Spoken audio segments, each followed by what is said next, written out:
Good morning everyone. कैसे हैं सभी? उम्मीद है सभी बहुत अच्छे होंगे।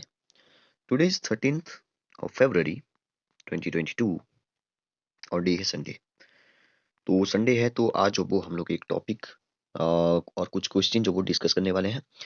सबसे पहले डिस्कस करते हैं कि मैंने जो वो एक क्वेश्चन कम्युनिटी से जो वो पूछा था, कंप्यूटर माउस जो वो कैसी डिवाइस है। तो इस पर जो वो हम लोग आज फिर से बात करेंगे। पहले भी हम लोग जो वो इसके ऊपर डिस्कस कर चुके हैं। पॉइंटिंग डिवाइस क्या होती है और इनपुट डिवाइस के बीच में जो थोड़ा सा डिफरेंस जानने की कोशिश करेंगे। ठीक है, तभी जो आप इस क्वेश्चन को समझेंगे। ठीक है, वैसे मैंने एक वीडियो बनाई थी तो उसमें मैंने बता दिया था कि कंप्यूटर माउस जो वो हमारी एक पॉइंटिंग डिवाइस है। ठीक है, इनपुट आप बोल सकते हो, लेकिन इनपुट के अंदर जो वो पॉइंटिंग डिवाइस आती है तो इसका एक स्पेशल नाम है जब पॉइंटिंग डिवाइस। तो क्यों ना जो वो माउस को जो पॉइंटिंग डिवाइस बोला जाए, ना कि इनपुट डिवाइस। ठीक है, तो जब पॉइंटिंग डिवाइस ऑप्शन में है तो आपने पॉइंटिंग डिवाइस ही करना था यहाँ पे। ठीक है, जबकि बहुत सारे बच्चों ने जो वो यहाँ पे 11% ही आंसर दिया है पॉइंटिंग पे। बाकी आउटपुट भी बोल दिया है कईयों ने। ठीक है, अरे आउटपुट कहाँ से आ रहा है? जो माउस होता है उसमें जो आउटपुट कहाँ निकल रहा है?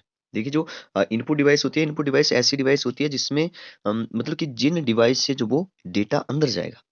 ठीक है, उस मतलब कि इनपुट जाएगा, इनपुट मतलब अंदर जाएगा। ठीक है, तो वो जो वो हमारे पास जैसे स्कैनर हो गया, SCANNR। स्कैनर एक इनपुट डिवाइस है। क्यों? क्योंकि स्कैनर से हम लोग क्या करते हैं, जैसे कोई भी हार्ड कॉपी होती है उसको जो स्कैन करके जो वो डॉक्यूमेंट अंदर चला जाता है, डिजिटल फॉर्म में जो वो कन्वर्ट हो जाता है। तो स्कैनर जो वो इनपुट डिवाइस हुई, क्योंकि स्कैनर से अंदर जा रहा है। और अगर हम इसके अपोजिट प्रिंटर की बात करें, तो प्रिंटर जो वो हमें हार्ड कॉपी दे रहा है। ठीक है, अंदर से जो डिजिटल फॉर्म में था वो जो वो बाहर निकल रहा है, पेजेस निकल रहा है बाहर। तो वो जो वो प्रिंटर काम कर रहा है। तो प्रिंटर से आउटपुट आ रहा है, तो प्रिंटर जो वो आउटपुट डिवाइस हुई। ठीक है, तो आज हम जो वो ऑफकोर्स आज ये कंप्यूटर से रिलेटेड क्वेश्चन है। तो कंप्यूटर के बारे में डिस्कस करने वाले हैं। काफी लंबा जो वो ये लेक्चर होने वाला है, क्योंकि आज संडे है, टाइम काफी है। तो कंप्यूटर जो आपके हर किसी एग्जाम में जो पूछा जाता है, जैसे JOA में तो आपको पता ही है कि सबसे ज्यादा क्वेश्चन 70 क्वेश्चन जो वो 70 नहीं, सॉरी 120 क्वेश्चन तो JOA में कंप्यूटर से ही पूछे जाते हैं, और थोड़ा हाई लेवल का कंप्यूटर रहता है। ठीक है, तो उसके बारे में डिस्कस करेंगे, सिलेबस भी देखेंगे उसका, और सब कुछ जो वो बिल्कुल जो भी मेन मेन टॉपिक है, जैसे जनरेशन ऑफ कंप्यूटर से जो वो हर बार क्वेश्चन बनता है। जैसे यहाँ पे एक हमारी जो पॉइंटिंग डिवाइस है, इनके बारे में देखेंगे कि पॉइंटिंग डिवाइस कौन-कौन सी है हमारी। इनपुट डिवाइस, आउटपुट डिवाइस के बारे में बात करेंगे। जनरेशन की सभी जनरेशन की बात करेंगे। ठीक है, और सबसे पहले उन टॉपिक्स को देखेंगे जो कि एक्सपेक्टेड क्वेश्चन जो वो मैं मान के चलूँगा उनको। ठीक है, एक्सपेक्टेड टॉपिक। फिर उसके बाद जो वो हम लोग आज 50 क्वेश्चन जो वो इसके बाद लेने वाले हैं। वो सभी क्वेश्चन जो वो कंप्यूटर से रिलेटेड होंगे, और सभी क्वेश्चन जो वो पहले एग्ज़ाम में पूछे जा चुके हैं।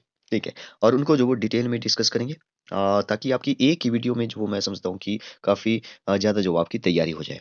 ठीक है, वीडियो थोड़ा-सा लंबा होने वाला है, तो कोई प्रॉब्लम नहीं है। आप जो वो अगर मैं जो वो ऐसा लग रहा है कि स्लो बोल रहा हूँ, तो आप जो वो इसको थोड़ा-सा फ़ास्ट करके यूट्यूब पर जो वो फ़ास्ट का ऑप्शन होता है, फ़ास्ट जो आप इसको कर सकते हो थोड़ा-सा। अगर आपको लग रहा है मैं फ़ास्ट बोल रहा हूँ, क्योंकि धीरे-धीरे मेरी स्पीड जो वो बढ़ती चली जाएगी। ठीक है? पहले मैं धीरे-धीरे बोलूँगा, जब-जब जैसे-जैसे टॉपिक आएगा तो मैं फ़ास्ट चलूँगा। ठीक है? तो वहाँ पे आप जो वो मुझे स्लो कर सकते हो थोड़ा-सा। ओके। तो स्टार्ट करते हैं, पहले इसी क्वेश्चन को डिस्कस करते हैं कि कंप्यूटर माउस जो वो कैसी डिवाइस है। ठीक है, माउस की बात हो रही है, कंप्यूटर की बात नहीं हो रही। ठीक है, माउस जो होता है छोटा सा। ठीक है, जिसमें एक ऐसी वायर भी होती है। आजकल तो जैसे वायरलेस भी आ चुके हैं, लेकिन ये जो वो जैसे वायर होती है तो ये चूहे के जैसा दिखाई देता है, तो अभी जो वो इसका नाम माउस पड़ गया, माउस। ठीक है, छोटी सी डिवाइस है एक। तो इनपुट डिवाइस जो वो क्या होती है, पहले तो ये देखते हैं। देखिए, इनपुट डिवाइस मैंने आपको बता दिया। इनपुट डिवाइस का यूज़ जो वो हम लोग किस लिए करते हैं। इनपुट डिवाइस एक ऐसी डिवाइस है जिसका यूज़ हम डेटा को इनपुट करने के लिए, मतलब कि उसको अंदर ले जाने के लिए जो वो यूज़ करते हैं। मतलब जिससे जो वो डेटा अंदर जा रहा है वो जो वो इनपुट डिवाइस हुई, जिससे डेटा बाहर आ रहा है वो आउटपुट डिवाइस हुई, सिंपल। ठीक है, तो थोड़ा-सा पॉइंटिंग डिवाइस के बारे में बात करते हैं, पॉइंटिंग डिवाइस क्या होती है? तो यहाँ पे आप देख सकते हैं, देखिए पॉइंटिंग डिवाइस लिखा है और इसकी डेफिनेशन लिखी है, इसको आप अच्छे से समझिए कि पॉइंटिंग डिवाइस है क्या। देखिए, इसने बोला कि पॉइंटिंग डिवाइस एक इनपुट डिवाइस बोल सकते हो आप। ठीक है, तो इसका मतलब है कि इनपुट डिवाइस का ही एक टाइप हो गया पॉइंटिंग डिवाइस, एक एक प्रकार से। ठीक है, तो जब हमारे पास एक स्पेशल टाइप है इसका, जैसे माउस जो वो ये बोलेगा कि माउस जो वो एक पॉइंटिंग डिवाइस हुई। तो जब हमें पता है कि माउस जो वो यहाँ पे पॉइंटिंग डिवाइस की कैटेगरी में आ रहा है, तो इसको जो वो इसके बाहर जो भी इनपुट डिवाइस है उसकी कैटेगरी में क्यों डालें हम, जब हमें स्पेशल पता है कि ये पॉइंटिंग डिवाइस है। तो इसलिए जो वो इसका आंसर पॉइंटिंग डिवाइस ही होना चाहिए। तो आप जो वो कभी भी अगर अगर क्वेश्चन ये पूछा है कि इनपुट है या आउटपुट है, तब तो ठीक है। ठीक है, इनपुट या आउटपुट, तब तो इनपुट ही बोलना है आपने। ठीक है, लेकिन वो क्वेश्चन मेरे ख्याल से गलत है फिर। ठीक है, तो यहाँ पे जो वो माउस जो वो एक कौन सी डिवाइस हुई, पॉइंटिंग डिवाइस हुई। इसने बोला डिवाइस, पॉइंटिंग डिवाइस क्या होती है, देखिए, an input device use to control a pointer. ठीक है, ऐसी डिवाइस जो पॉइंटर को कंट्रोल करती है ऑन अ स्क्रीन। स्क्रीन पर आपने देखा होगा जो भी पॉइंटर होता है, ठीक है, एक छोटा सा और इसको जो पॉइंटिंग डिवाइस बोलते हैं, एक छोटा सा जो वो मतलब सिंबल होता है, स्मॉल सिंबल होता है, जो कि हम लोग जिसका यूज जो वो हम लोग सिलेक्ट करने के लिए, सिलेक्शन के लिए जो वो हम लोग इसका यूज करते हैं, पॉइंटर होता है, ठीक है। तो वही जो वो हमारा एक पॉइंटिंग डिवाइस होती है। तो कुछ पॉइंटिंग डिवाइस के बारे में जो वो यहाँ पे देखते हैं। तो यहाँ पे आप देख सकते हैं इसका यूज़ जो वो ग्राफिकल यूज़र इंटरफेस में जो वो किया जाता है। देखिए तो यहाँ पे कुछ पॉइंटिंग डिवाइस है, इनको आपने पॉइंटिंग डिवाइस बोलना है, ठीक है, ना कि इनपुट डिवाइस बोलना है। जैसे सबसे पहले तो माउस हो गया। तो माउस मैंने आपको बता दिया कि माउस जो वो एक पॉइंटिंग डिवाइस है। एक-एक करके जो वो इनको डिस्कस करेंगे थोड़ा-थोड़ा करके। एक ट्रैक बॉल हो गया, ठीक है। ट्रैक बॉल के बारे में भी जानेंगे। ट्रैक बॉल जो वो क्या होता है, माउस के जैसे होता है, उसमें भी बटन होते हैं, लेकिन उसको जो वो ऐसे हिलाते नहीं हैं। जैसे माउस को जो आप ऐसे-ऐसे हिलाते हैं तब जो वो कर्सर जो वो हिलता है। लेकिन इसमें जो वो एक बॉल होती है उसको हिलाना पड़ता है। मतलब कि बॉडी जो वो मूव नहीं करेगी इसकी। ठीक है, ट्रैक बॉल मूव नहीं करेगी। जैसे वैसे ही पॉइंटिंग स्टिक हो गई, टच पैड हो गया। अब टच पैड के आपने बारे में सुना होगा। टच स्क्रीन तो आप यूज़ भी करते हैं जैसे मोबाइल पर। मैं अभी जो वो टच स्क्रीन को यूज़ कर रहा हूँ, जैसे लाइट पेन होता है, ठीक है? तो ग्राफिक जो भी टैबलेट होते हैं, डिजिटाइज़र होते हैं, जॉयस्टिक होती है, पेन बेस्ड सिस्टम होता है, ठीक है? तो ये सारे जो वो पॉइंटिंग डिवाइस है, ठीक है? तो सबसे पहले माउस के बारे में थोड़ा-सा देखते हैं। तो यहाँ पे आप देखिए इस फिगर को। यहाँ पे माउस बना है। माउस एक बहुत ही लाइट वेटेड और बहुत ही छोटी-सी डिवाइस है एक, ठीक है? वायरलेस भी है, आजकल तो आ चुके हैं, ठीक है? तो यहाँ पे देखिए इसमें जो 3 बटन होंगे, 2 या 3 बटन जो वो इसमें हो सकते हैं। एक जो वो राइट बटन होता है, ठीक है? राइट बटन को जो वो आप किस लिए यूज़ करते हैं और लेफ्ट बटन को यूज़ किस लिए करते हैं, और व्हील बटन जो स्क्रॉल बार होती है, तो ये आपको पता होना चाहिए। जैसे आप जो वो अगर राइट बटन ठीक है, इस साइड वाला इसको जो आप अगर आप ओके करोगे तो वो सिलेक्ट हो जाएगा। ठीक है, अगर आप राइट बटन तो वो सिलेक्ट होकर के जो वो ऑप्शन आपको देगा कि आप क्या करना चाहते हो, ठीक है। अगर आप जो वो इस बटन को जो वो 2 बार क्लिक करते हो तो जिस पर भी आप जिस डॉक्यूमेंट पर जो आप क्लिक कर रहे हैं, जिस फाइल पर आप क्लिक कर रहे हो तो वो जो वो 2 बार क्लिक करने पर जो वो ओपन हो जाएगा। जैसे कोई ब्राउज़र है, जैसे क्रोम ब्राउज़र है उस पर डबल क्लिक करने पर वो ओपन होता है। ठीक है, तो ये आपको कुछ पता होना चाहिए। हाँ, व्हील बटन का यूज़ जो वो क्यों होता है? जैसे कोई लेंथी डॉक्यूमेंट है, उसको जो वो रीड करने के लिए, जैसे बड़ा डॉक्यूमेंट है वो जो वो स्क्रीन पर आधा दिखाई दे रहा है। तो उसको रीड करने के लिए वो स्क्रॉल बार का यूज़ किया जाता है, जिसे व्हील बटन बोलते हैं, ठीक है? तो इसका भी यूज़ किया जाता है। अगर हम और इसके बारे में देखें तो पहले जो वो एक इसके नीचे जो वो एक बॉल हुआ करती थी, ठीक है? पुराने टाइम में बॉल हुआ करती थी, जैसे-जैसे आप इसको हिलाते थे तो जो वो अंदर ये हिलता है। अब तो जो भी लेज़र लाइट है वो जो आ चुकी है, तो इसमें जो बॉल की ज़रूरत अब नहीं है, ठीक है? और अगर हम बात करें थोड़ा-सा ट्रैक बॉल के बारे में, तो यहाँ पे आप देख सकते हैं ये जो वो ट्रैक बॉल है, ये सबसे पहले तो इसका एक फ़ायदा ये है कि ये जो बहुत छोटा है, माउस से भी छोटी होती है ट्रैक बॉल, ठीक है? इसमें भी माउस के जैसे ही बटन होते हैं, जैसे यहाँ पे बटन दिखाई दे रहा है, यहाँ पे दिखाई दे रहा है, एक बॉल यहाँ पे दिखाई दे रही है, ये बड़ी इंटरेस्टिंग है देखिए। उसमें क्या होता था माउस में कि आप जब वो उसको हिला करके जो वो जैसे लेज़र लाइट है वो जो वो हिलेगी तब जो वो अंदर जो वो पॉइंटर हिलेगा, ठीक है? पॉइंटर जो वो मूव करेगा। इसमें जो वो इसको हिलाना नहीं पड़ेगा, इस बॉडी को जो वो हिलाना नहीं पड़ेगा, बॉडी डज़ नॉट मूव, ठीक है? इसको जो वो एक बॉल दिखाई दे रहा है, इसको आप उँगली से जो वो ऐसे-ऐसे जो वो घुमाते जाओगे तो अंदर जो वो घूमता चला जाएगा, ठीक है? तो ये जो इसमें इंटरेस्टिंग बात है और छोटा है, छोटी-सी है इसमें, ठीक है? एक हमने बात की टच पैड की। यहाँ पे आप देखिए, यहाँ पे हमने बोला था टच पैड, तो पॉइंट स्टिक की भी वैसी होती है, ठीक है? एक स्टिक के जैसी होती है, तो वो भी एक उसी प्रकार से जो वो काम करती है। टच पैड जो होता है उसमें भी जो वो एक फ्लैट सरफेस होता है, तो उसमें भी बटन होते हैं, तो उसको भी आप ऐसे उँगली से वो हिला करके जो वो उसको कंट्रोल करते हैं, मूवमेंट को जो वो कंट्रोल करते हैं। एक जो वो यहाँ पे टच स्क्रीन है, टच स्क्रीन तो आपने सुना ही होगा, ठीक है? टच स्क्रीन में जो वो आप स्क्रीन को जो भी आपको दिखाई दे रहा है, ठीक है? उसको जो वो चीज़ों को जो आप मूव कर सकते हो उँगली से, ठीक है? इसको जो वो ये जो टच पैड आप मैंने बोला तो इस टच पैड को जो वो ट्रैक पैड भी बोलते हैं, ठीक है? ट्रैक पैड भी इसको बोलते हैं। तो ये आपको पता होना चाहिए, ठीक है? सभी पॉइंटिंग डिवाइस के बारे में आपको थोड़ा-थोड़ा पता होना चाहिए। तो आप जो वो इसके बारे में जो वो गूगल पर सर्च करके भी ज़्यादा जानकारी के लिए जो वो इसको देख सकते हैं। नेक्स्ट बात करते हैं थोड़ा-सा जनरेशन के बारे में। तो जनरेशन में जो वो मैं यहाँ पे थोड़ा-सा बता दूँ आपको। देखिए एक तो फर्स्ट जनरेशन है, एक इमेज है मेरे पास उसको ओपन करता हूँ। तो यहाँ पे आप देखिए, यहाँ पे जो वो फर्स्ट जनरेशन का जो वो यहाँ पे कंप्यूटर बताया है, यहाँ पे एक बंदा भी खड़ा हुआ है। तो ये जो वो इसमें प्रॉब्लम ये थी, पहले तो इसकी जो वो रेंज नहीं, इसकी इसका जो टाइम पीरियड है वो जो आप देखिए 1940 से 1956 लिखा है। आपको जो वो कई दूसरी बुक्स में जो वो फर्स्ट जनरेशन का 1946 से मिलेगा। तो आप 1946 से 1959 जो वो आप याद रखिए, 1946 से 1959, ठीक है? 1946 से 1959 के बीच का जो टाइम पीरियड है, वो जो फर्स्ट जनरेशन का टाइम पीरियड माना जाता है, ठीक है? 1946 से, यहाँ पे 40 लिखा है लेकिन कोई बात नहीं। 1946 से जो आप इसको याद रखिए। ये जो वो इतना बड़ा जो वो कंप्यूटर बनाया गया, ठीक है? जैसे सबसे पहला जो था वो जो वो आप इस नाम को याद रखिए, ENIAC, ENIAC, ठीक है, एनियाक जो कि यूएसए में बना था 1946 में, ठीक है, यूएसए में। तो इसमें जो वो किसका यूज किया गया था, ये जो पूछा था, तो यहाँ पे लिखा भी है, देखिए वैक्यूम ट्यूब का जो इसमें यूज किया था, मतलब कि वैक्यूम ट्यूब टेक्नोलॉजी का यूज किया गया था। जो कोर एलिमेंट था वो जो वो वैक्यूम ट्यूब था इसमें। ठीक है, इसमें प्रॉब्लम ये थी कि एक तो बहुत ही स्लो था, ये कि बहुत एक तो स्लो था, ठीक है, एक बहुत बड़ा जो था ये, ठीक है, बहुत साइज वो इसका बड़ा था, मतलब पोर्टेबल नहीं था एक प्रकार से, और इलेक्ट्रिसिटी ज्यादा लेता था, इलेक्ट्रिसिटी ज्यादा खर्च करता था। एक तो इसकी स्टोरेज ज्यादा नहीं थी, ठीक है। तो धीरे धीरे क्या होगा, जैसे जैसे सेकंड जनरेशन में जाएंगे, तो एक तो इसकी स्पीड भी बढ़ेगी, एक तो इसका साइज जो है वो बहुत बड़ा है, तो साइज भी इसका छोटा छोटा होता चला जाएगा। ठीक है, ऐसे ऐसे जो वो चलता जाएगा, और जो वो पोर्टेबल होता जाएगा, स्लो नहीं रहेगा, इसकी स्पीड जो वो बढ़ती चली जाएगी। सबसे मेन बात, इसका जो साइज है वो जो वो कम होता जाएगा, ठीक है। जैसे आजकल जो वो आपने देखा है कि जैसे मोबाइल जो भी छोटे-छोटे लैपटॉप आ चुके हैं, ठीक है, बिल्कुल पतले-पतले आ चुके हैं, ठीक है, तो वो जो वो एक एडवांस टेक्नोलॉजी पर जो वो काम किया जा रहा है। तो नेक्स्ट सेकंड जनरेशन को जो वो देखते हैं थोड़ा-सा, तो यहाँ पे जो वो सेकंड जनरेशन लिखा हुआ है, ठीक है, इसका जो टाइम पीरियड 1956 से लिखा है यहाँ पे, ठीक है। वैसे सेकंड जनरेशन का नाम आपने जो वो थोड़ा-सा 59 से याद रखना है, 59 से 1965 तक आपने याद रखना है, 1959 से 1965 तक। ठीक है जी, इसमें जो वो जैसे कंप्यूटर जो वो जैसे आईबीएम आ गया, आपको जैसा आईबीएम 100 जो वो किस जनरेशन का कंप्यूटर है, ठीक है, जैसे अ, ठीक है, और भी जो वो कई सारे वर्जन जो वो आए, ठीक है, लेकिन मेन जो वो आपको आईबीएम जो वो यहाँ पे याद रखना है। इसमें जो वो किसका यूज होने लगा, इसमें जो वो कोर एलिमेंट जो वो ट्रांजिस्टर था। आपने ये भी याद रखना है, पिछले में क्या था, वैक्यूम ट्यूब था, सेकंड जनरेशन में क्या हुआ, ट्रांजिस्टर का यूज होने लगा। ठीक है, इसमें क्या हुआ, धीरे धीरे जो वो जैसे इसमें लैंग्वेज जो वो फोर्ट्रॉन का भी जो वो हम लोग यूज करने लगे, FORTRAM, कोबोल का यूज करने लगे हम लोग। तो ये भी क्वेश्चन जो वो पहले बन चुके हैं, तो किस में जो वो इनका लैंग्वेज का जो वो यूज होने लगा। ठीक है, इसमें खास बात ये थी कि जैसे जैसे मैंने बताया कि इसमें जो वो जैसे इलेक्ट्रिसिटी भी इसमें जो वो कम यूज होने लगी, तो लेस पावर, एक तो वो उससे जो वो छोटा था, उसके कंपेयर में छोटा था, ठीक है, फर्स्ट जनरेशन का कंप्यूटर से। ठीक है, और इसकी स्पीड भी जो वो फर्स्ट जनरेशन के कंप्यूटर से थोड़ी सी ज्यादा थी। नेक्स्ट थर्ड जनरेशन पर चलते हैं।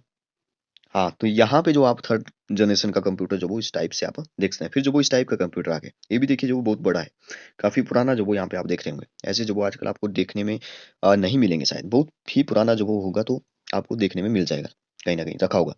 तो उस थर्ड जनरेशन में जो वो जैसे IBM 360 का यूज होने लगा, CR395, ठीक है। इसका जो टाइम पीरियड है इसको आप याद रखिए, वेरी इंपॉर्टेंट है, 1964 लिखा है यहाँ पे। आपने जो वो 1964 1965 याद रखना है यहाँ पे, 1965 से 1971, ये जो वो टाइम पीरियड बिल्कुल ठीक लिखा है यहाँ पे। ठीक है, 1965 से 1971 जो वो आप इसको याद रखिए। इसमें मेन बात ये थी कि इसमें जो वो इंटीग्रेटेड सर्किट, देखिए पहले में वैक्यूम ट्यूब, ठीक है, दूसरे में ट्रांजिस्टर, फिर जो वो इंटीग्रेटेड सर्किट का यूज होने लगा, इंटीग्रेटेड सर्किट का यूज होने लगा। ठीक है, तो इसमें ये जो वो खास बात थी। तो थर्ड जनरेशन में जो वो मतलब कि इसमें जो वो मिनी कंप्यूटर भी आने लगे, तो यहाँ से शुरुआत हो गई थी मिनी कंप्यूटर की, आप यहाँ पे देख सकते हैं, जो कि आजकल जिस साइज के आते हैं। तो यहाँ पे थर्ड जनरेशन में जो वो इसकी शुरुआत हो चुकी थी। इसमें मेन बात ये थी कि मिनी कंप्यूटर आने लगे थे, ऑपरेटिंग सॉरी ऑपरेटिंग सिस्टम का जो वो यहाँ पे मतलब कि ऑपरेटिंग सिस्टम एक प्रकार से डिवाइसेस जो वो आने लगी थी। ठीक है, और ये जो वो सेकंड जनरेशन से थोड़ा सा छोटा था। ठीक है, ये भी जो इसमें मेन बात थी। नेक्स्ट चलते हैं फोर्थ जनरेशन की तरफ।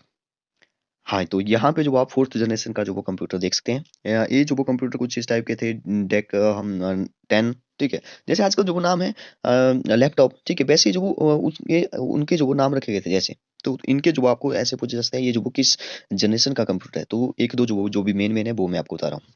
ठीक है, जैसे मैंने पिछले जनरेशन में IBM 360 बताया, जैसे पिछले में जो वो आपको IBM 100 बताया, उससे भी पहले में जो वो सबसे पहले मैंने ENIAC बताया, तो ये जो आपको याद रखना है।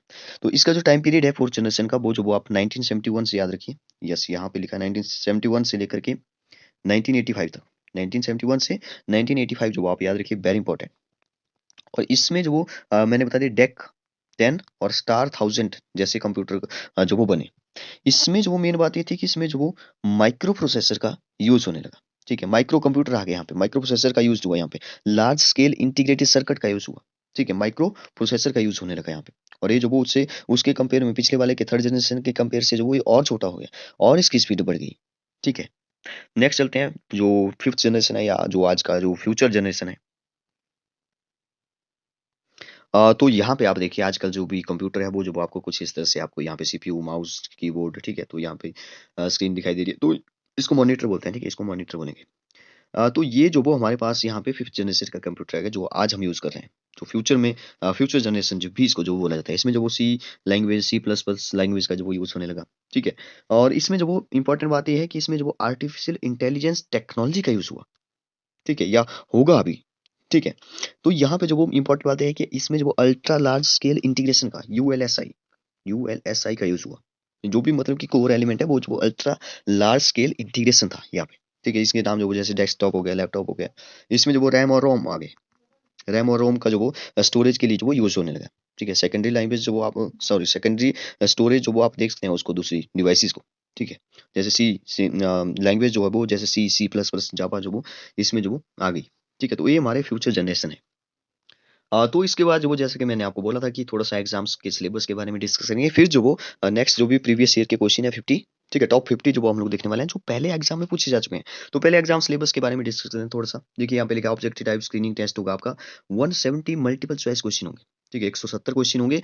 उसमें जो वो कंप्यूटर पूछा जाएगा, उसमें जो वो जनरल नॉलेज पूछी जाएगी और आपका लास्ट में जो स्किल टेस्ट भी होगा जो कि टाइपिंग होगी हिंदी या इंग्लिश में। हिंदी में अगर आपने करनी है तो 25 वर्ड पर मिनट और इंग्लिश में करनी है तो 30 वर्ड पर मिनट। ये जो वो क्वालीफाइंग नेचर का होगा, क्वालीफाई करना है आपने सिर्फ, ठीक है? 30 वर्ड पर मिनट जो वो आपने करना है, बस आप पास हो गए, ठीक है? तो थोड़ा-सा सिलेबस देखते हैं इसमें जो एडवांस कंप्यूटर जो वो अब ज़्यादा आने लगा है। तो syllabus related to computer science, ठीक है? कंप्यूटर एप्लीकेशन इन्फॉर्मेशन टेक्नोलॉजी, ये जो वो यहाँ पे बेसिक-बेसिक लिखे हुए हैं। बाकी इसमें जो वो और भी जो वो एडवांस लेवल का जो वो अभी अब आता है। जैसे 120 क्वेश्चन होंगे, ये ठीक है? 120 क्वेश्चन जो वो होंगे, मतलब कि 170 में से 120 तो कंप्यूटर के ही होंगे। और मेरे ख्याल से जब लोग लगभग 120 से जो वो पीछे ही जो वो मेरिट जाती है। इसका मतलब अगर आप जीके नहीं भी करोगे, कंप्यूटर का नॉलेज आपको पूरा होगा, ठीक है? वैसे मेरे ख्याल से ऐसा नहीं होता है, बहुत ही टफ जो वही पेपर आ रहा है अब, ठीक है? पिछले साल से। तो 120 क्वेश्चन, ठीक है? आप लोग आपको जो वो कंप्यूटर जो वो अच्छे से पढ़ना पड़ेगा। नेक्स्ट यहाँ पे जनरल नॉलेज लिखा है, इंक्लूडिंग जनरल नॉलेज। अगर आपको नहीं पता है तो मैं आपको बता दूँ कि हम लोग जो वो डेली 2 क्वेश्चन के साथ-साथ जो वो हर एक टॉपिक को जो वो डिस्कस करते हैं। जैसे जीके के 2 क्वेश्चन लेते हैं, उसमें जो वो हम लोग डिटेल में डिस्कस करते हैं। लगभग एक क्वेश्चन को ही जो वो 10-15 मिनट तक जो वो हम लोग डिस्कस करते हैं, उसमें बहुत सारी चीज़ों के बारे में डिस्कस कर लेते हैं, ठीक है? डेली जो वीडियो आती है, तो उसमें जो आपको हिमाचल प्रदेश का जो नॉलेज है या जो भी स्टैटिक जीके है वो जो वो उसमें कवर हो जाएगा, तो उसको भी आप देख सकते हैं। वैसे तो कई सारी और भी वीडियो है, उनको भी देख सकते हैं, ठीक है? लेकिन मैं ऐसे बता रहा हूँ कि आप उनको भी देख सकते हैं। और रीज़निंग जो वो इसमें मेरे ख्याल से नहीं होती है। लेकिन अगर आप रीज़निंग का कोई पेपर देना चाहते हो, जैसे कॉम्पिटिटिव एग्ज़ाम है आपका कोई जिसमें रीज़निंग आती है, तो जो वो रीज़निंग की तो हम लोग जो वो मैक्सिमम बहुत सारी रीज़निंग जो वो प्रैक्टिस कर चुके हैं डेली जो वो आपको शाम के टाइम जो वो मिलती है, तो उसमें जो वो लगभग सभी टाइप की रीज़निंग लो लेवल से हाई लेवल तक, ठीक है? मॉडल लेवल, सभी लेवल की रीज़निंग जो वो हम लोग डिस्कस करते हैं, मिक्स-मिक्स क्वेश्चन लेकर के। ठीक है? तो आपने अगर उनको नहीं देखा है रीज़निंग के लिए जब आप उनको भी देख सकते हैं। तो यहाँ पे जनरल नॉलेज लिखा है, including general knowledge, current affair भी पूछा जाएगा, एवरीडे साइंस, लॉजिक्स, ठीक है? लॉजिक गेट्स गेट्स से रिलेटेड भी जो वो मैंने एक पहले वीडियो बनाई थी, उसका लिंक जो वो अगर मुझे मिलेगा तो मैं जो वो डिस्क्रिप्शन में आपको डाल दूँगा। यहाँ पे लिखा है सोशल साइंस, समाज हो गया, जनरल इंग्लिश होगी, जनरल हिंदी होगी, मैट्रिक स्टैंडर्ड। ये मैट्रिक स्टैंडर्ड की होगी, 10वीं का लेवल रहेगा यहाँ पे, 50 क्वेश्चन होंगे इससे। तो ये तो मेरे ख्याल से आपने जो वो यहाँ तक तो सब कुछ पढ़ा है, ठीक है? ये तो बेसिक है। लेकिन ये जो कंप्यूटर है, ये जो वो आपको थोड़ा-सा पढ़ना पड़ेगा। फिर जो वो स्किल टेस्ट होगा, तो ये आपको बता दिया मैंने। तो चलिए आप आते हैं अपने 50 क्वेश्चन पर, टॉप 50 क्वेश्चन पर। तो यहाँ पे देखिए फर्स्ट क्वेश्चन है। देखिए ऐसा नहीं है कि उसमें जो वो तो बहुत ही हाई लेवल पूछा जाएगा, उसमें कुछ क्वेश्चन ऐसे होंगे जो बिल्कुल बेसिक होंगे। आपको इनपुट डिवाइस के बारे में पूछा जाएगा, जय ये माउस जो वो क्या है, पॉइंटिंग डिवाइस है, जैसे आपको पूछा जाएगा कि प्रिंटर क्या है, ऐसे भी जो वो कुछ क्वेश्चन आपको मिलने वाले हैं, लेकिन ज़्यादा नहीं, ठीक है? मैं जो वो एक एवरेज लगा करके 5-6 क्वेश्चन जो वो रख लेता हूँ कि 5-6 क्वेश्चन जो वो बिल्कुल बेसिक पूछे जाएँगे। बाकी सारे क्वेश्चन जो वो थोड़े से लेवल उनका हाई रहने वाला है, ठीक है? तो ये जो वो पहले प्रीवियस ईयर में पूछे जा चुके हैं सभी क्वेश्चन, तो इनको थोड़ा-सा डिस्कस करते हैं। टॉप 50 जो वो यहाँ पे लूँगा मैं। बाकी 2-3 क्वेश्चन जो वो आगे जीके के भी रहेंगे, हिस्ट्री से रिलेटेड। तो यहाँ पे लिखा था primary goal of computer system is turn data into, तो डेटा जो वो इन्फॉर्मेशन में कन्वर्ट होता है, जो प्राइमरी गोल होता है कंप्यूटर का वो यही रहता है, ठीक है? ये क्वेश्चन भी कई बार जो है एग्जाम में पूछे जा चुके हैं। नेक्स्ट लिखा है यहाँ पे कि in which generation of computer did multiprogramming start, ठीक है? तो मल्टी प्रोग्रामिंग जो स्टार्ट हो गई थी वो जो वो थर्ड जनरेशन से स्टार्ट हो गई थी, ठीक है? तो वेरी इंपॉर्टेंट है, इसको भी आप याद रखेंगे। नेक्स्ट लिखा है which is the smallest of the following computer, ठीक है? तो लैपटॉप है कि नोटबुक है कि डेस्कटॉप है कि वर्क स्टेशन है। तो यहाँ पे जो वो नोटबुक जो है वो बहुत ही स्मॉलेस्ट है। नेक्स्ट देखिए, नेक्स्ट लिखा है कि generally which button of the mouse is used for okay, तो ओके के लिए मैंने आपको बता दिया था कि ओके करना है तो आपने जो वो लेफ्ट बटन को जो वो यूज करना है, ठीक है? ओके करना है। नेक्स्ट चलते हैं। यहाँ पे लिखा है which device can understand difference between data and program. तो कौन सी डिवाइस है जो डिफरेंस बिटवीन मतलब डिफरेंस को जो वो समझती है डेटा और प्रोग्राम के बीच में, तो वो माइक्रो प्रोसेसर है। ठीक है, माइक्रो प्रोसेसर। नेक्स्ट क्वेश्चन है विच of the following is a part of the system unit. System का जो वो पार्ट कौन सा है, तो सीपीयू है। सीपीयू जो वो सिस्टम का ही पार्ट है, सेंट्रल प्रोसेसिंग यूनिट। नेक्स्ट देखिए an electronic path that connect one part of the computer to another is. तो ये जो वो इसको बोलते हैं बस। ठीक है, जो जो वो इलेक्ट्रॉनिक जो जो भी पाथ है उसको जो वो दूसरे कंप्यूटर से जो जोड़ता है उसको जो बस बोलते हैं। बस जो वो बड़े वाली बस नहीं है उसको बस नाम इसका दिया गया है। नेक्स्ट चलते हैं। नेक्स्ट क्वेश्चन काफी अच्छा है। The smallest unit of computer memory is called. Computer memory में जो सबसे छोटा होता है बिट। बिट जो वो देखिए किससे बनता है, सबसे पहले तो आपको याद रखना है बिट से बना बाइट। बिट से बना बाइट और बाइट से बना किलोबाइट।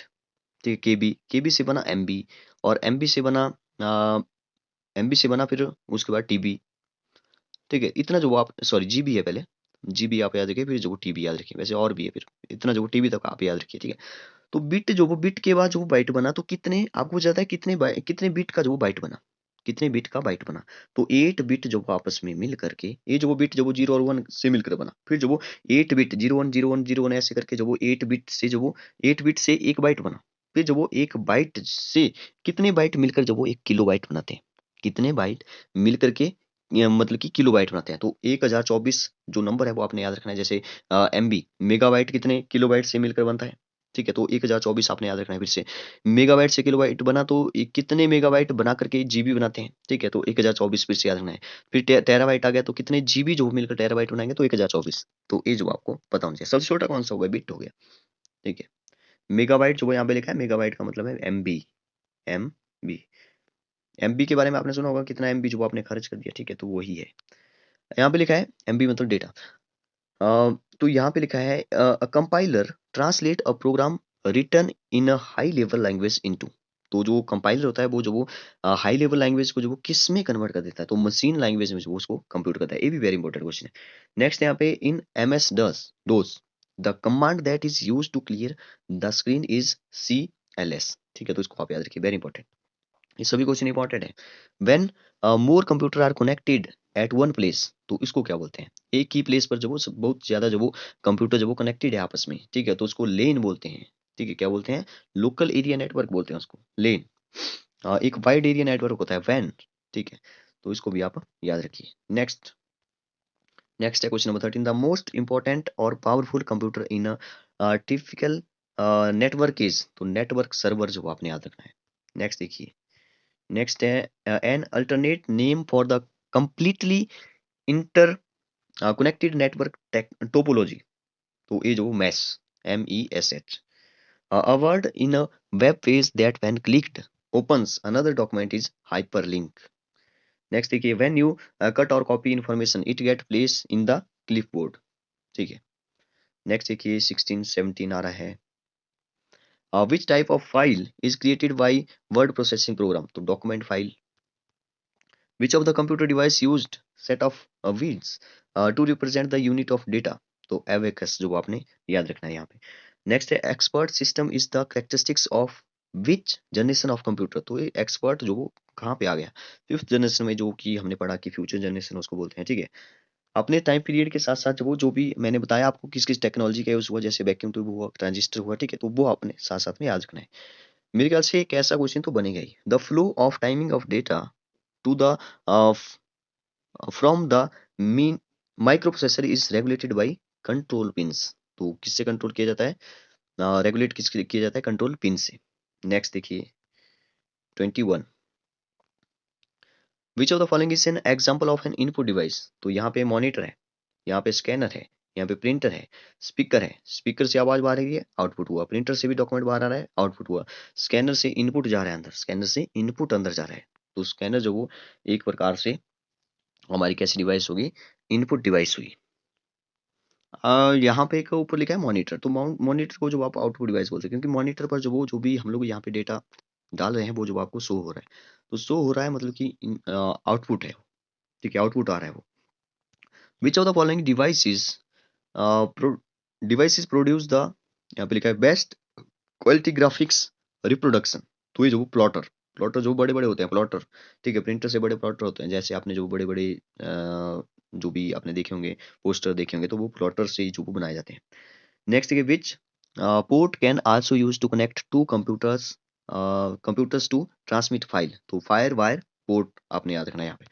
ठीक है, इन पोर्ट के बारे में डिस्कस करेंगे नेक्स्ट पार्ट में, जो वो जब भी आएगी तो उसमें जो वो पोर्ट के बारे में भी हम डिस्कस करेंगे। ये भी एक वेरी इंपॉर्टेंट क्वेश्चन है। What is the main folder on a storage device? तो रूट डायरेक्टरी। नेक्स्ट एक क्वेश्चन डिस्कस करेंगे, क्योंकि वीडियो जो वो थोड़ा सा लंबा हो गया दूसरे पार्ट में जो मुझे बनाना पड़ेगा, तो दूसरे सेकंड पार्ट में जो आपको ये मिल जाएगा, या मैं इन दोनों वीडियो को जो वो कंबाइन करके जो आपको सेंड कर दूंगा, अपलोड कर दूंगा। Which of the following memories has the short gate access time? तो जो कैश मेमोरी होती है वो जो वो शॉर्ट टाइम मेमोरी होती है। ठीक है, मेमोरी के बारे में भी एक क्वेश्चन पूछते हैं, तो एक टॉपिक जो वो हम लोग यहाँ से लेने वाले हैं, कैश मेमोरी या मेमोरी से रिलेटेड जो वो सब कुछ डिस्कस करने वाले हैं। तो यहाँ पे मैं इसको स्टॉप कर रहा हूँ। नेक्स्ट पार्ट या इन दोनों पार्ट को जो वो नेक्स्ट जब भी बनेगा तो उन दोनों को कंबाइन करके जो वो मैं अपलोड कर दूंगा। Okay, thank you and have a nice day.